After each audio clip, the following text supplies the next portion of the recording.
ખુરશી કાયમ કોઈની જાગીર નથી હોતી સાહેબ. જનતા જાગે ત્યારે મોટા મોટા ઘડ પણ ધૂળ ચાટતા થઈ જાય છે. જેમને વહેમ હતો કે સૂરજ અમારાથી જ ઉગે છે, આજે એમના જ આંગણે અંધકાર છવાઈ ગયો છે. વર્ષોનો અહંકાર ક્ષણભરમાં ઉગડી ગયો. સત્તાના નશામાં ચકનાચૂર ચહેરાઓને જનતાએ અરીસો બતાવી દીધો. ખેડૂતો અને સભાસદોને જેઓ કઠપૂતળી માનતા રહ્યા, આજે એ જ જનતાએ સત્તાના સૂત્રો હાથમાંથી છીનવી લીધા. તાજ બદલાયો, તખ્ત પલટાયો અને વહેમ પણ તૂટ્યો. વર્ષોથી જામેલો કાટ એક ઝટકે સાફ થઈ ગયો. નમસ્કાર, સ્વાભિમાન સાથે હું છું નલિન. એશિયાની સૌથી મોટી ગણાતી સુગર મિલની ચૂંટણીમાં ઇતિહાસ રચાઈ ગયો છે. અત્યાર સુધીના તમામ સમીકરણો ઊંધા પડ્યા છે અને પરિણામો ચોંકાવનારા સામે આવ્યા છે. વર્તમાન સત્તાધારી સહકાર પેનલનો કારમો પરાજય થયો છે.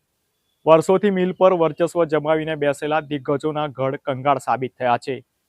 સૌથી મોટો આંચકો એ છે કે પૂર્વ કેબિનેટ મંત્રી અને બારડોલીના વર્તમાન ધારાસભ્ય ઈશ્વર પરમાર તેમજ પૂર્વ જિલ્લા પંચાયતના પ્રમુખ ભાવેશ પટેલને સભાસદોએ જાકારો આપ્યો છે. દિગ્ગજ નેતાઓને હારનો સામનો કરવો પડ્યો છે.